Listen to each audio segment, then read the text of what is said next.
Hello everyone, मेरा नाम सार्थक गुप्ता है और मैं एक एस्ट्रोलॉजर हूँ। आज की वीडियो में हम बात करेंगे कुछ कॉमन स्ट्रोक्स या कुछ ऐसी गलतियाँ जो आप अपने सिग्नेचर्स में करते हैं जिसको करेक्ट करने की ज़रूरत है। तो सबसे पहली चीज़ जो आती है वो आती है आपके सिग्नेचर का इंक्लिनेशन। आपका सिग्नेचर हमेशा 15 टू 30 डिग्री पे इंक्लाइंड होना चाहिए और हमेशा अपवर्ड जाना चाहिए। इसके ऊपर पूरी डिटेल्ड वीडियो मैंने लास्ट बनाई है, आप उसको जाके चेक कर सकते हैं। जो सेकेंड चीज आती है वो आती है अनअंडरस्टैंडेबल सिग्नेचर। अगर आपके सिग्नेचर किसी को समझ ही नहीं आते, जैसे मेरा नाम सार्थक है और किसी को समझ ही नहीं आ रहा कि मैंने लिखा हुआ क्या है, ना तो एस समझ में आ रहा है ना तो के समझ में आ रहा है, इन लोगों को सबसे ज़्यादा प्रॉब्लम अपनी लाइफ में रिलेशनशिप्स को लेके और मनी को लेके रहती है। क्यों?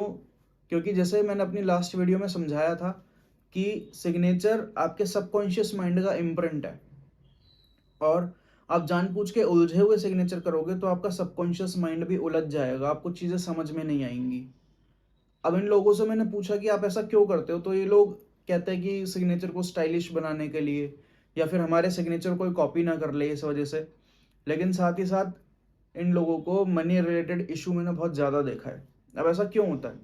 जैसा ही आपने अपने सिग्नेचर्स को उलझा दिया तो आपकी मैनेजमेंट या चीज़ों को मैनेज करने की पावर ख़त्म हो जाती है। अब बिना मैनेजमेंट के आप ना तो बिजनेस कर सकते हो और ना ही जॉब कर सकते हो। अब आपके माइंड में सब कुछ उलझा हुआ रहेगा तो आप अपना आइडिया किसी को आगे समझा नहीं पाओगे, जिसकी वजह से आपका जो है कस्टमर आपका सामान नहीं खरीदेगा। और जॉब इंटरव्यूज में या फिर मीटिंग्स में आप अपना आइडिया अगर सामने वाले को कन्वे नहीं कर पाओगे तो वो आपको हायर भी क्यों करेगा।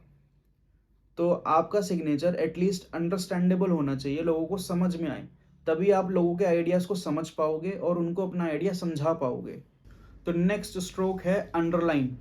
सब लोग अपने सिग्नेचर में अंडरलाइन लगाते हैं, तो क्या अंडरलाइन लगानी चाहिए? पहले तो ये समझ लेते हैं अंडरलाइन से होता क्या है। अंडरलाइन आपको सपोर्ट देता है और कॉन्फिडेंस देता है। और यहीं बहुत लोग क्या करते हैं कि डबल अंडरलाइन लगा लेते हैं, वो सोचते हैं हमें डबल सपोर्ट या डबल कॉन्फिडेंस मिलेगा। तो जब कॉन्फिडेंस डबल हो जाए तो वो ओवर कॉन्फिडेंस में बदल जाता है, जो आपको नेगेटिवली इफेक्ट करता है। पहली बात तो जो लोग भी डबल अंडरलाइन लगाते होंगे आप देखोगे उन्हें बीपी की प्रॉब्लम आनी स्टार्ट हो जाएगी। उनका बीपी फ्लक्चुएट कर जाएगा, कभी भी हाई हो जाएगा कभी भी लो हो जाएगा। उन्हें प्रॉपर्टी रिलेटेड इशू भी आ सकता है। और क्या होगा, अब डबल अंडरलाइन है तो उनमें ओवर कॉन्फिडेंस हो गया। अब वो मी माई सेल्फ बहुत ज़्यादा करने लग जाएंगे। अब उन्हें ये लगेगा कि हर कोई मुझे इम्पोर्टेंस दे और मेरी बात को ही ऊपर रखे, मेरी बात को कोई काटे ना या मेरी बात ही सब माने, जिसकी वजह से इनके बॉन्ड भी खराब हो सकता है, इनके रिलेशनशिप्स खराब हो सकते हैं। अगर आप मुझसे सिग्नेचर करेक्शन करवाते हो तो मैं विदाउट बर्थ चार्ट एनालिसिस एक सिंगल अंडरलाइन भी रेकमेंड नहीं करता। अब आप लोग कैसे देखोगे कि आपको अपने सिग्नेचर में अंडरलाइन लगानी है या नहीं लगानी है?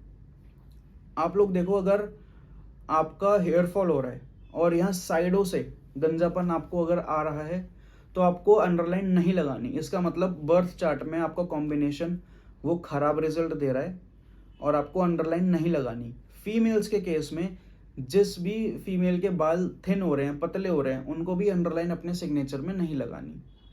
और यहीं आपके बाल अगर थिक हैं, अच्छे खासी ग्रोथ है आपके हेयर्स की, तो आप एक सिंगल अंडरलाइन लगा सकते हो। डबल अंडरलाइन में किसी को भी रिकमेंड नहीं करता। ये ओवर कॉन्फिडेंस देता है जिसकी वजह से मल्टीपल प्रॉब्लम्स आपकी लाइफ में आ सकती हैं। नेक्स्ट पॉइंट है size of your signature. Size से मेरा मतलब है कि आपके सिग्नेचर की लेंथ और आपके वर्ड्स की हाइट, ये हमेशा प्रॉपर होनी चाहिए, नॉर्मल होनी चाहिए, छोटी नहीं होनी चाहिए। मैंने ऐसा देखा है बहुत लोग अपने सिग्नेचर की लेंथ छोटा कर देते हैं, उनकी उसकी हाइट को छोटा कर देते हैं। इसका मतलब आप यूनिवर्स को सिग्नल दे रहे हो कि मैं छोटा इंसान हूँ और मैं छोटी चीज़ों में सेटिस्फाइड हो जाता हूँ, जिसका इम्पैक्ट सीधा सीधा आपके जॉब में प्रमोशन पे और बिजनेस में आपकी ग्रोथ के ऊपर पड़ता है। क्योंकि आप अपने सबकॉन्शियस को बार बार क्या बता रहे हो सिग्नेचर करके कि मैं छोटा हूँ, तो प्रमोशन और एक्सपेंशन में प्रॉब्लम आएगी।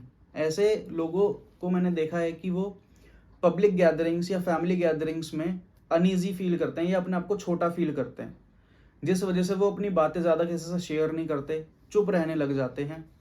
तो उसकी सिंपल सी रेमेडी है कि अपने साइज़ को, सिग्नेचर के साइज़ को बड़ा करो और हाइट को भी अपने सिग्नेचर की बड़ा करो। तो नेक्स्ट स्ट्रोक है size of your initials. Initials का मतलब है, जैसे मेरा नाम सार्थक गुप्ता है तो सार्थक का एस और गुप्ता का जी, ये आपके नाम में इनिशियल्स होते हैं। इनका साइज आपके पूरे सिग्नेचर से बड़ा होना चाहिए हमेशा। अब इनसे हम देखते क्या हैं, इनिशियल्स आपकी किसी भी चीज़ की शुरुआत को दिखाते हैं, और अगर ये बड़ा होगा तो आपकी शुरुआत अच्छी रहेगी किसी भी चीज़ को लेकर। अब ये चीज़ कितनी बड़ी होनी चाहिए? आइडियली आपका इनिशियल आपके पूरे सिग्नेचर से ट्वाइस होना चाहिए, 2 गुना बड़ा होना चाहिए। लेकिन अगर आपके बर्थ चार्ट के अकॉर्डिंग आपको सूट करता है और अगर आप अपने नाम के इनिशियल्स को 7 to 8 टाइम्स बड़ा करते हो अपने पूरे सिग्नेचर के, तो ये आपको और ज़्यादा लाइफ में हाइट्स पे लेके जाता है और आप अपनी लाइफ में कुछ बड़ा करते हो। लेकिन वो तभी आपको करने चाहिए, 7 to 8 टाइम्स बड़ा आपको तभी करना चाहिए अगर वो आपकी कुंडली के हिसाब से सूट करता है। बट नॉर्मली पूरे सिग्नेचर से दुगना आपका इनिशियल कोई भी कर सकता है, और ये दुगना होना भी चाहिए किसी भी चीज़ की अच्छी शुरुआत के लिए, और सेल्फ इम्पोर्टेंस को भी ये बनाने में मदद करता है। तो ये थे कुछ स्ट्रोक्स जो आपको अपने सिग्नेचर में ध्यान रखने चाहिए या फिर उनको करेक्ट करना चाहिए। अगर आप इन्हीं स्ट्रोक्स को करेक्ट कर लोगे तो विद इन अ मंथ आपको अपनी लाइफ में पॉजिटिव रिजल्ट्स दिखेंगे। आपकी लाइफ में कोई भी प्रॉब्लम आती है, चाहे वो फाइनेंस से रिलेटेड हो, मैरिड लाइफ से रिलेटेड हो, रिलेशनशिप रिलेटेड हो, या फिर कोई हेल्थ इशू हो, वो पहले आपकी हैंडराइटिंग और सिग्नेचर में आएगा, उसके बाद आपकी लाइफ में आएगा। तो सिग्नेचर और हैंडराइटिंग करेक्शन आज के टाइम में बहुत ज़रूरी है, आप उसको करवाइए। सो इसी तरीके की इन्फॉर्मेशन को जानने के लिए आप मेरे चैनल को सब्सक्राइब करिए और मेरी वीडियोस को लाइक करिए। एंड मुझे कमेंट्स में बताइए एस्ट्रोलॉजी में आगे किस टॉपिक पे आपको वीडियो चाहिए, मैं उसी टॉपिक को कोशिश करूँगा कि वीडियोस उस पर बनाऊँ। Thank you.